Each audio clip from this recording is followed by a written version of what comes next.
abari hano kuri protokoli y'izi ndabo muzegere kuko indabo tubazishyiriraho aha. Imana yo mu ijuru baha umugisha bagize icyo bakora. Nta munyarwanda ubundi tabara nibwo koboko kandi niwe muco wacu. Kuba mwataye imirimo yanyu, mwashyizemo amafaranga yanyu nangwa isente zanyu, kuba mungana mutya hano n'iby'igiciro. Ikintu cya mbere ni umwanya. Umuntu yaguhaye umwanya mu kibazo wagize nk'iki ukabona muri kumwe urakomera, wongera kumva ugize imbaraga, wongera kumva hari abantu bakuri inyuma. Ariko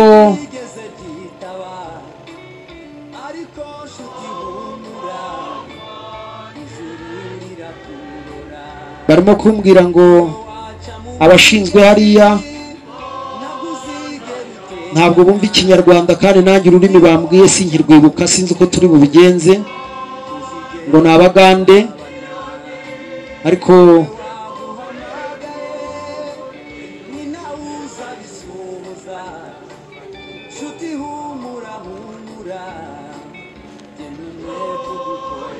abo ngabo barambwiye ngo ni abashinzwe iriya sanduka. Turaza kugerageza kubibabwira igihe cyabyo n'igigerwaho. Reka rero twongera ngo baje biteguye, mutambuke mwigire hariya.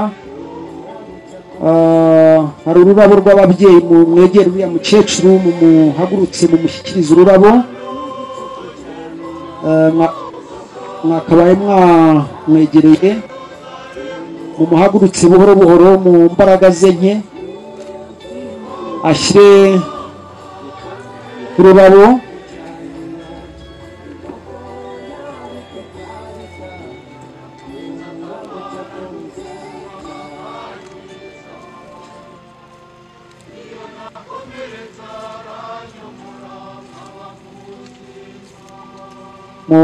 Mumwegereze, mumwerekere.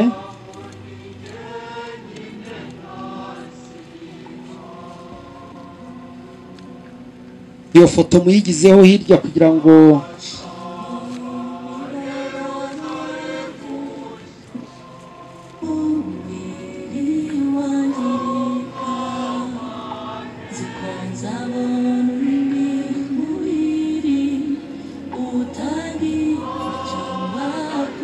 mu gihe uwo mukecuru uwo muryango ushyiraho ururabo, abavandimwe batumushabe nabo batambuke bashyikira ururabo rwabo.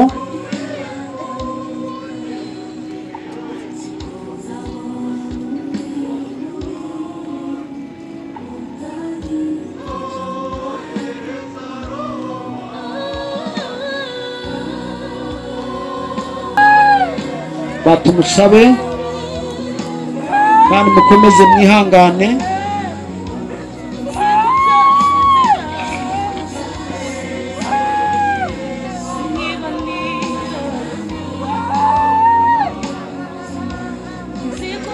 Abashyikirize ururabo kandi mugumye kwihangana.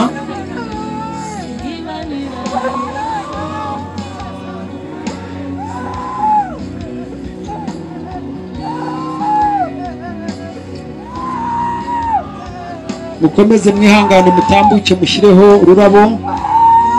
Mu gihe bagishyiraho urwo rurabo, umuryango wa Petero, famille Petero, babe bitegura. Mumurecyarire ntacyo bitwaye. Umuntu iyo atarize nabwo hari ibindi bibazo bivuka, ariko iyo arize, umuryango wa Petero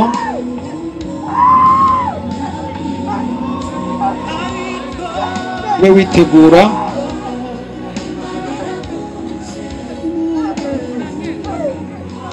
Niba bashoje rwose mwagaruka. Umuryango wa Kimonyo nabo bitegure, bariya nibavayo nabo abashyikirize ururabo rwabo.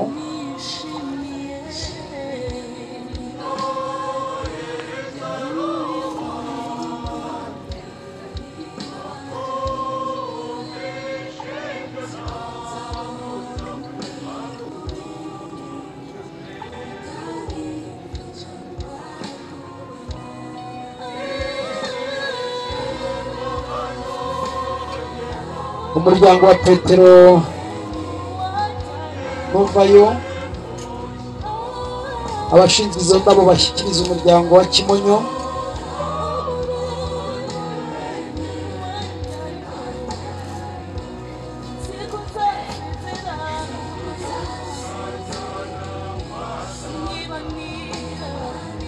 mushyikirize famiye Kimonyo,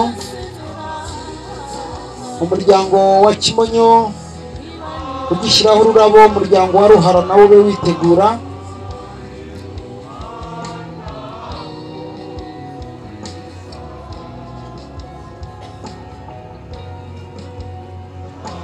famire Ruhara nabo babe bitegura mu gihe umuryango wa Kimonyo babe biyegeranya kugira ngo tubikore neza.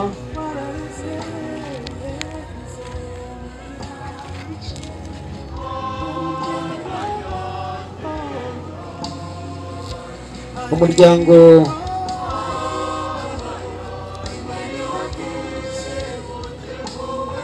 wa Leta Ruhara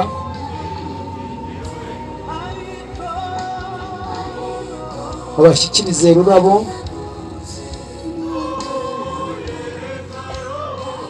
mu gihe bagishyiraho ururabo umuryango wa Nyagahinga nawe witeguye,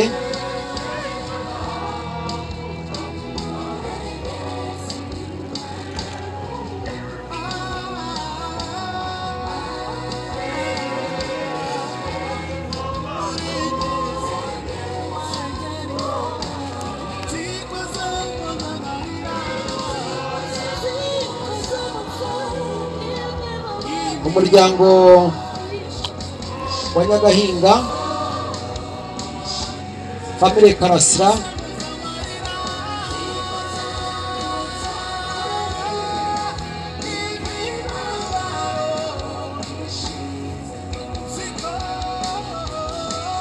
famire Karasira,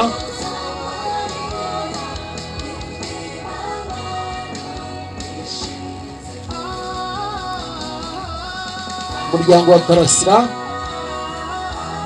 umuryango wa Karasira ukigenda wa Kabenga ube witegura, umuryango wa Kabenga,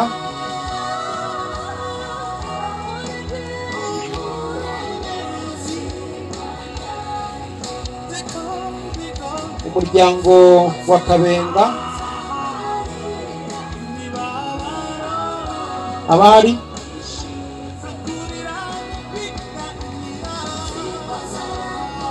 utumenyere ko umuryango wa Kabenga uhari.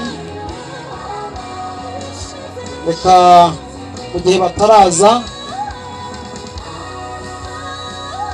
haze umuryango wa Mugenzi,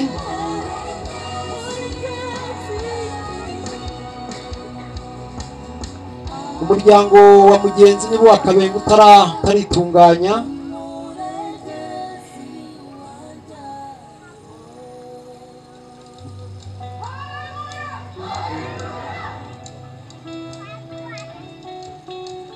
famire Kabenga hanyuma famire Mugenzi nabo bigire hino,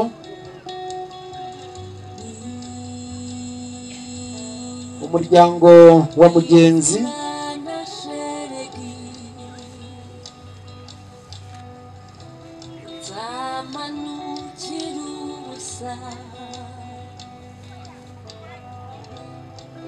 umuryango wa Mugenzi bari he?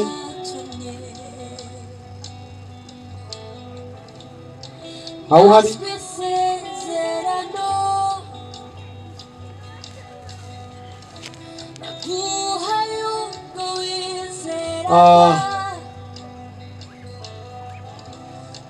ba Nyirasenge na ba nyina wabo nibatambuke mu mbaraga zabo babashyikiriza ururabo,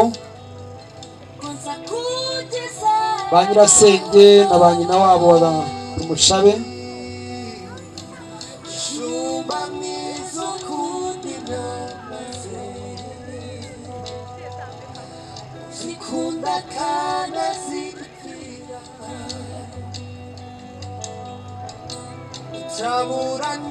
ba Nyirasenge na ba nyina wabo mu mbaraga zabo buhoro,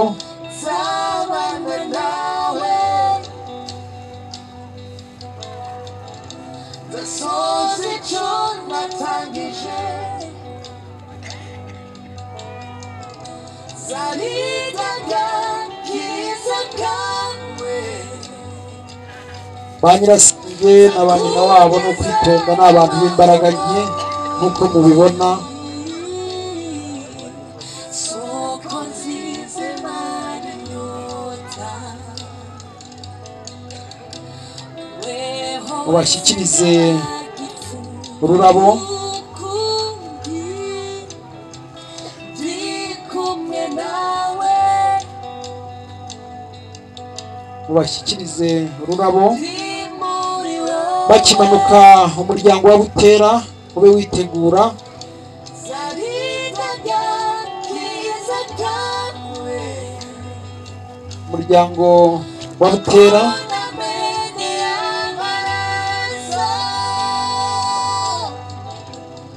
umuryango wa Butera babe bitegura babashyikiriza ururabo.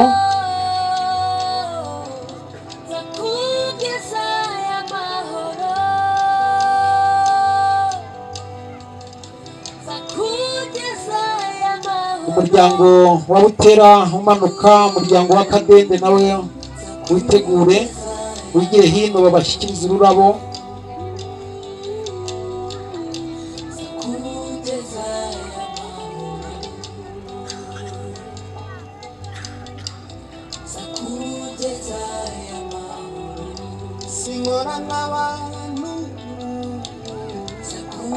umuryango wa Kadende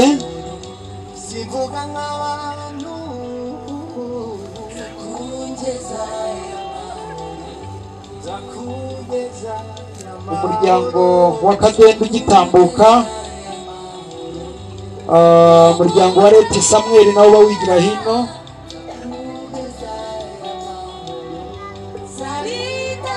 umuryango wa Samuel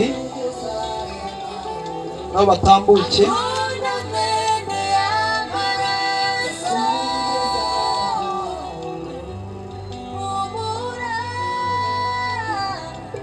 umuryango wa Samuel bakimanuka umuryango wa Rutikanga nawo umuryango wa Leti Rutikanga.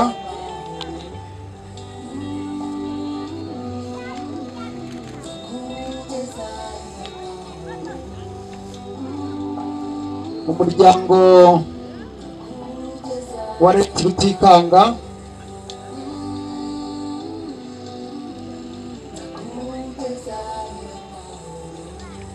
umuryango wa Leti Rutikanga ukimanuka umuryango wa Muvunyi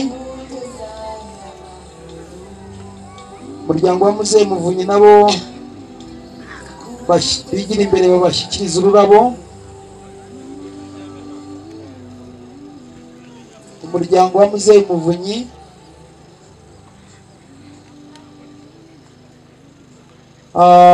bakimanuka umuryango wa Muzehe Muvunyi itorero yasengeragamo riyobowe na Pastor Richard Kairu.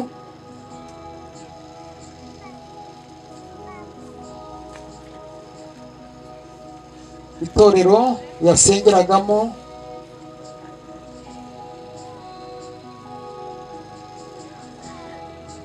riyobowe na Pastor Richard Kairu.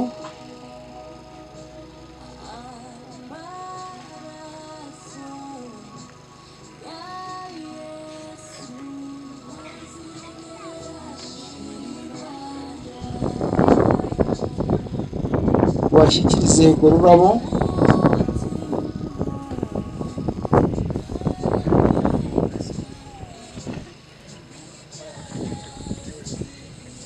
bashyikirize urwo rurabo.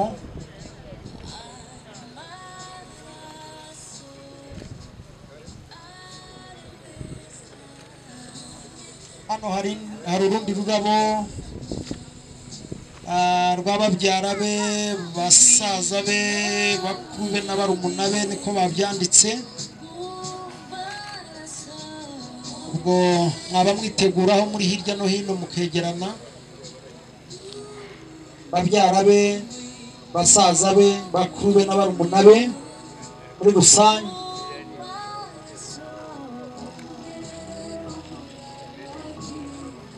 mwatambuka babyara be, basaza be, bakuru be, barumuna be, muri rusange mwatambuka mwese.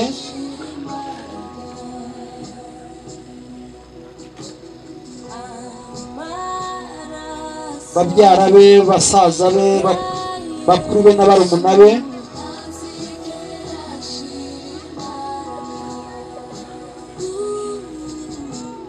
Mu gihe abo bantu bagitambuka umuryango wa Gakuba ube witegura.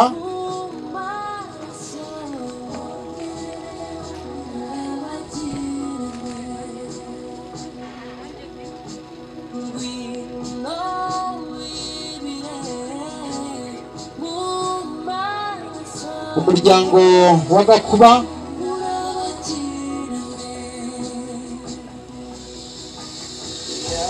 umuryango wa Gakuba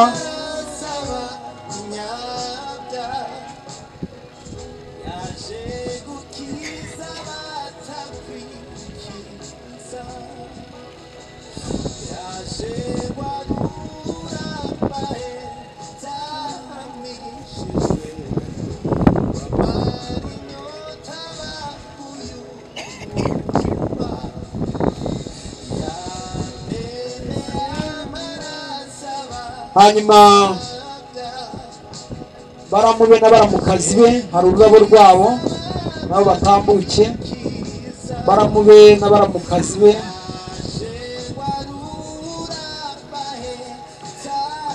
baramube na baramukazi be,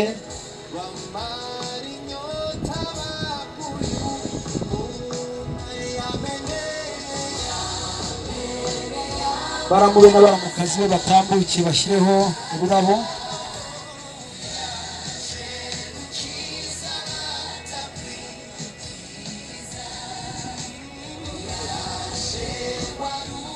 Bagishyiraho urwo rurabo, hari gurupe yaturutse Nyagatare nayo ifite ururabo.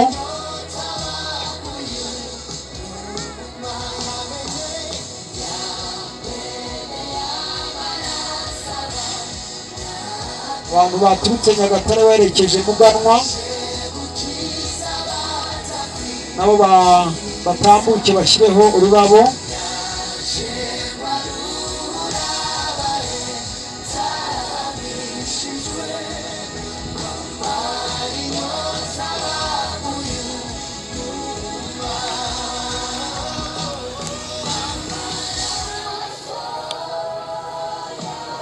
Bashyikirize hanyuma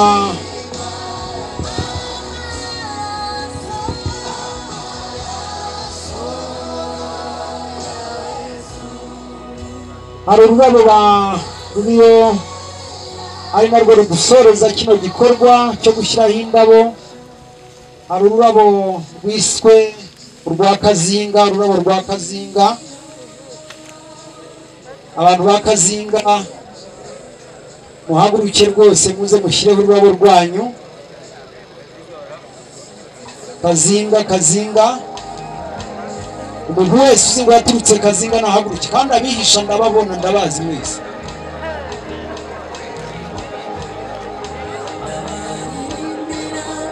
Nta muntu n'umwe ntazi. Abantu bose ba Kazinga bahaguruke.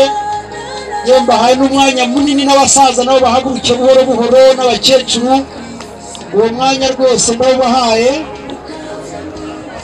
Ariko rwose mureke kurubaha, babanze bose bahagere. Urwo rurabo mwe muretse kurushyiraho kugira ngo n'abari hirya bahagere. Abantu bose mwe muretse kurushyiraho kugira ngo n'abandi bahagere rwose, n'uri inyuma n'uw'imbaraga nke ahagere.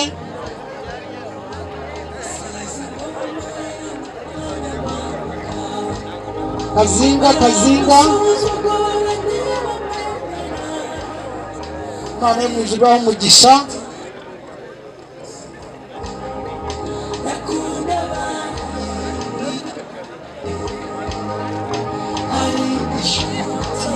Reka rero mbonere umwanya wo kuvuga, mbonere umwanya wo kuvuga iri jambo.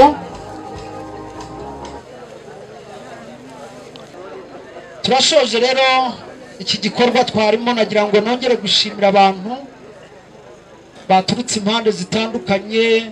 Imana yo mu ijuru ibaha umugisha kubw'ubwitange mwagize. Hari abahagaze, hari abishwe n'izuba, hari abahuye n'ibibazo runaka bitandukanye, ariko nuko n'ubundi umuntu iyo atabaye aba yiteguye guhura n'ibintu byinshi bitandukanye. Buryo utabaye haba hari icyabaye, haba hari intambara ihari. Iyo wiyemeje gutabara rero ushobora guhura na ya nkoni navugaga, ushobora guhura na rya cumu navugaga abanyarwanda batabaranaga,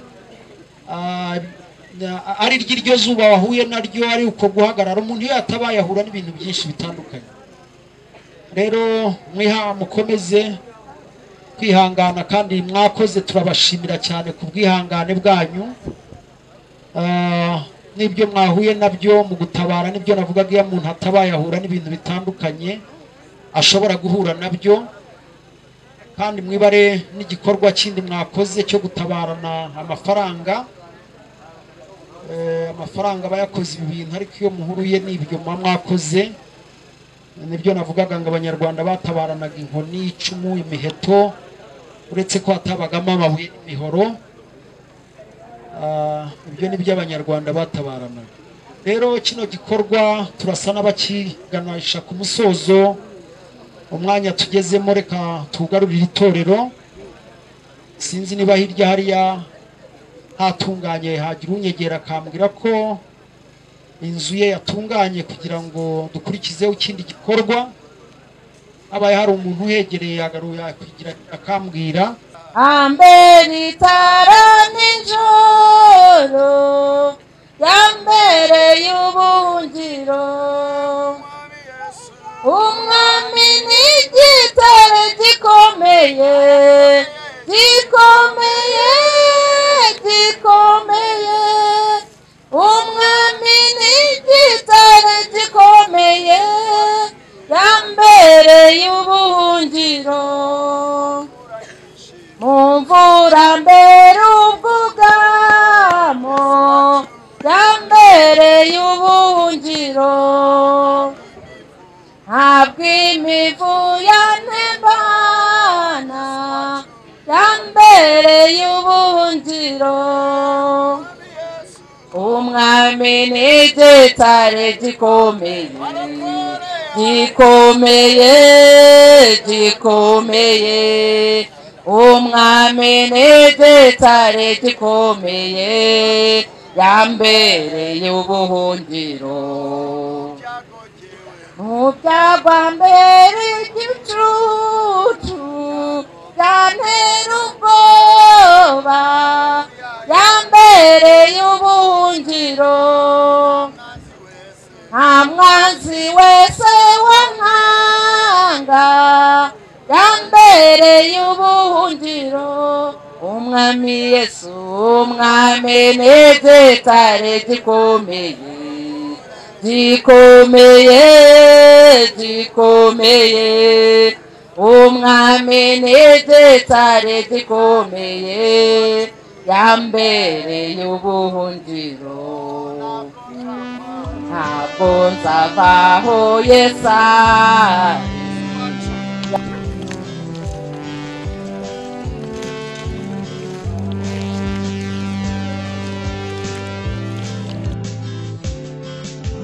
Igihugu cyiza cyane twasezeraniwe n'Imana, tugitegereze twizera ko Data kitubonereza.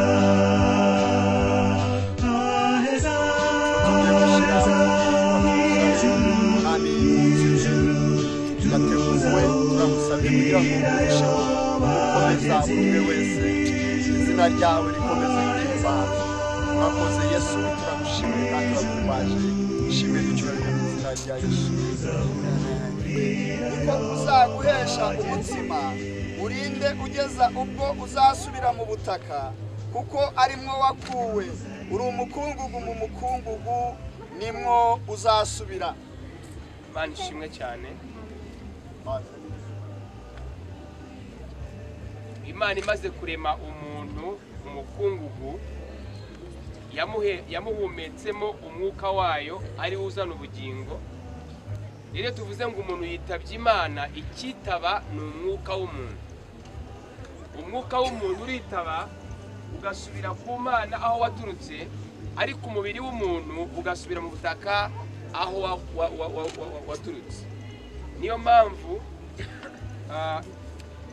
umuntu yamaze kuva abanyarwanda byita neza, sinzi ko ari handi mahanga byita gutyo, ariko numva ari abanyarwanda gusa. Umuntu yapfuye baravuga ngo yitabye Imana. Kuko aba yitabye iki? Imana. Kuko ubugingo bw'uwo muntu buba bwasubiye ku Mana, ariko umubiri w'uwo muntu ntabwo ugira gute usubira ku Mana. Niyo mpamvu ubona nkunda kubwira abavuga butumwe, ni hari ibintu dukora kubera ko twabisanze ariko atari amahame ya Bibiliya. Ubundi ijambo dukunda kwandika kugira ngo kuri ntabwo babishyizeho, bakunda kwandikaho R.I.P. It is a prayer. Rest in peace. Umuntu wamaze kwitaba Imana, isengesho umusengera yamaze kugenda burya aba ari poteya. Umusengera agifite ubugingo, ariko iyo yamaze kugenda kirwa mu gituza cyande cya Aburahamu. Imana ishimwe cyane. So turashimira Imana rero yuko umwuka cyangwa ubugingo bwa tumusabe Imana yabwakiriye mu gituza cya Aburahamu. Ubu tukaba turahaguherekeza iki? Umubiri we. Ngo umubiri uzasubira mu mukungugu aho wagize gute? Aho wavuye. Reka dusome n'umubwiriza 12 nubona aho bisobanura neza. Umubwiriza 12 umurongo wa 7.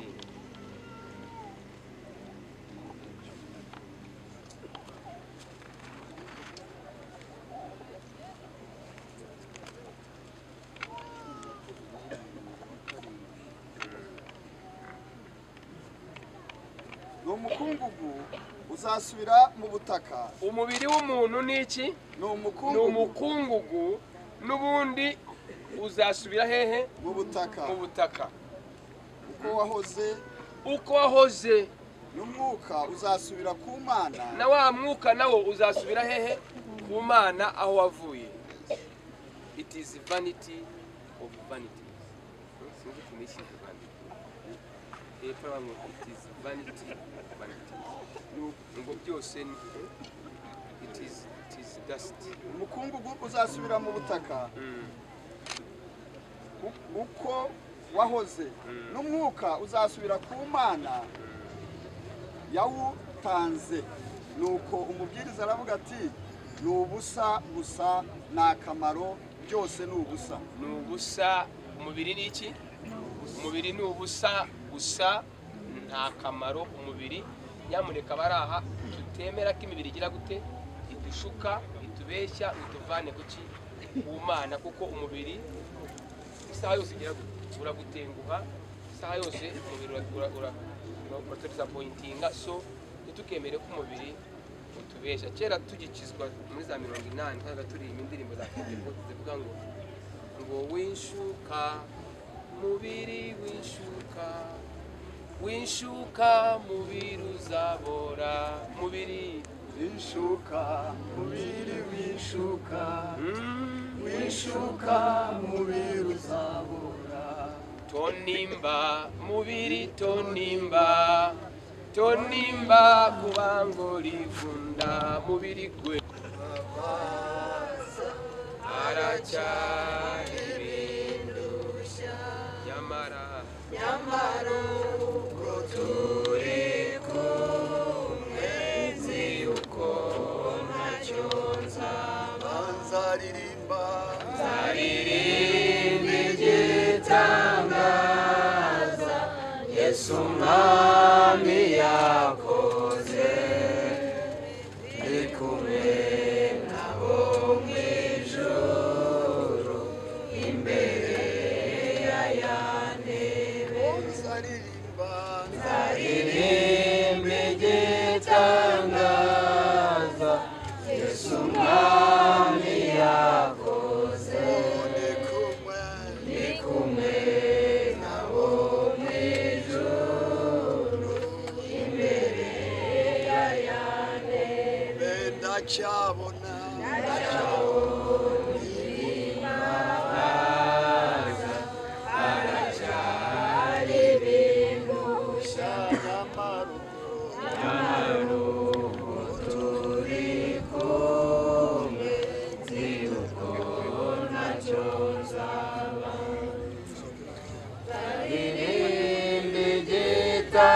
Tangaza Yesu nami yakoze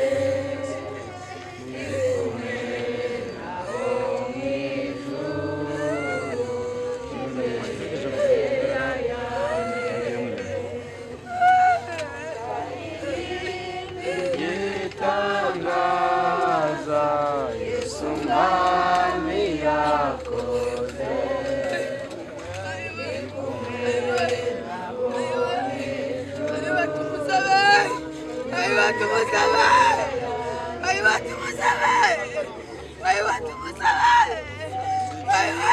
ubuzima bwawe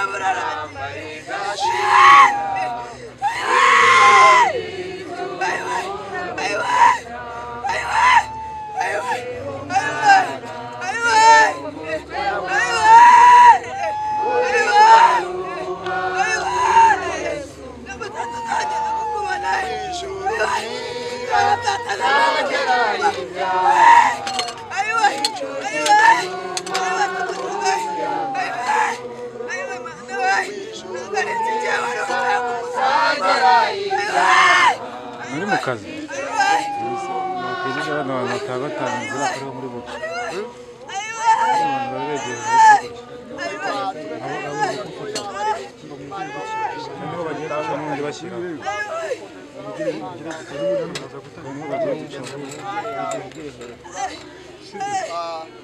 hari ijambo basomye mu gitabo cy'itangiriro rivuga ngo gututurikana ku maso y'umuntu urimo kuzamuhesha umutima kugeza avuye mu isi agasubira mu itaka kuko arimo yavuye.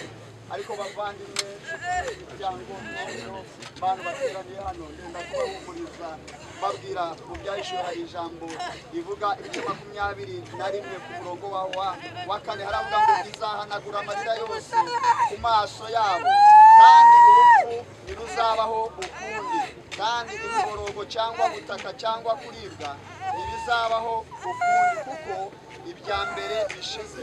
Bavandimwe abantu bizeye Kristo mwami n'umukiza dufite ibyiringiro bikomeye kandi mukomere umuryango wa Rwabazingo mukomere itorero rya Kristo igihe kimwe tuzabe tuzamubona. Amen. Imana ibaho umugisha, Imana izahanagura amarira yacu yose ku maso, urupfu ntiruzongera kubaho. Ahubwo icyo dusabwa twese ni ukugira ngo twishingane mu bwishingizi ku mwami wacu Yesu Kristo uwanesheje urupfu. Pawulo niwe warubwiye ngo mbese kunesha kwawe kurihe wa rupfu? Yamaze kumenya ko ari ubusa aravuga ngo mbese kunesha kwawe kurihe wa rupfu? Rero reka dukomere, ijambo ry'Imana riravuga ngo turi umukungugu mu mukungugu kandi mu mukungugu niho tuzasubira. Uyu asubiye mu mukungugu, Imana yo mu ijuru ikomeze kubana nawe hanyuma dushingira murakoze ikomeze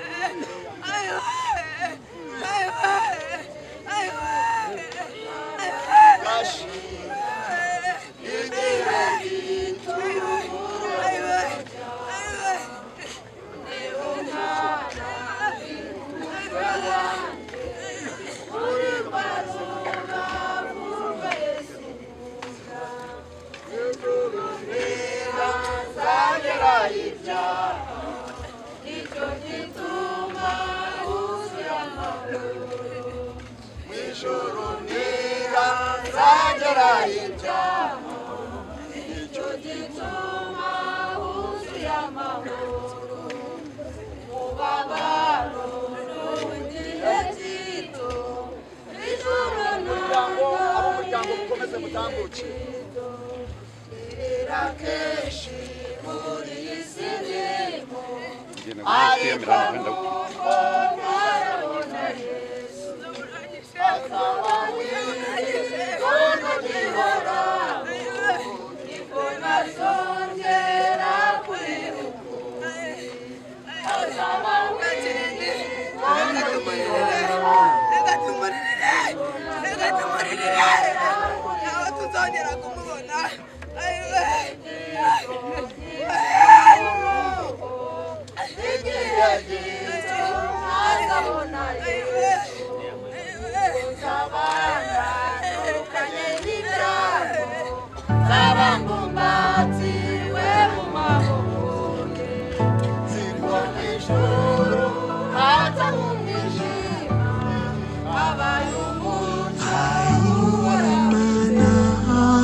Urancishe mu nzira yo gukora